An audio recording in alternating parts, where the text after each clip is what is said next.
ஒவ்வொரு பெற்றோருக்கு பின்னாலும் பள்ளியும் ஆசிரியருக்கு பின்னால் வீடும் நிற்கின்றன. கற்றறிந்த அறிவை, சேமித்த செல்வங்களை மற்றவர்களுக்காக இறுதி காலம் வரை செலவு செய்யுங்கள். ஒவ்வொரு மாணவரின் மிக முக்கியமான பண்புகளில் ஒன்று கேள்வி கேட்பது.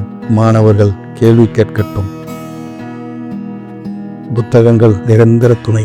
சில சமயங்களில் அவை நமக்கு முன் பிறக்கிறது, மேலும் நம் வாழ்க்கை பயணத்தின் போது நம்மை வழிநடத்தி பல தலைமுறைகளாக தொடர்கின்றன.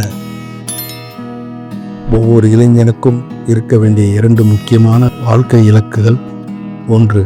உங்கள் வசம் இருக்கும் நேரத்தை அதிகப்படுத்துங்கள். 2. கிடைக்கும் நேரத்தில் நீங்கள் சாதிக்கக்கூடியதை அதிகரிக்கவும். வெற்றிகரமான கணிதமே 0 தான் தொடங்குகிறது. முதல் முயற்சியில் நாம் தோல்வி அடைந்து விடுவோம் என்ற பயம் அவசியமற்றது. நீங்கள் தோல்வி அடைந்தால் ஒருபோதும் கைவிடாதீர்கள்.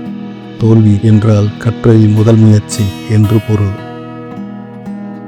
தோல்வியின் கசப்பான மருந்தை ஏற்றுக்கொள்ளவில்லை என்றால் உங்களின் வெற்றிக்கான நிரந்தர தீர்வுக்கு வழி கிடையாது என்று உறுதியாக நம்புங்கள். ஒவ்வொரு மனிதனின் வாழ்க்கையிலும் சிரமங்கள் தேவை, ஏனென்றால் அவை வெற்றியை அனுபவிக்க அவசியம் தேவைப்படும். இலக்கை அடையும் வரை சண்டையை நிறுத்தாதீர்கள். தனித்துவமான நீங்கள் வாழ்க்கையில் ஒரு குறிக்கோளுடன் தொடர்ந்து அறிவை பெறுங்கள். கடினமாக உழைக்க வேண்டும். சிறந்த வாழ்க்கையை உணர விடாமுயற்சியுடன் இருங்கள்.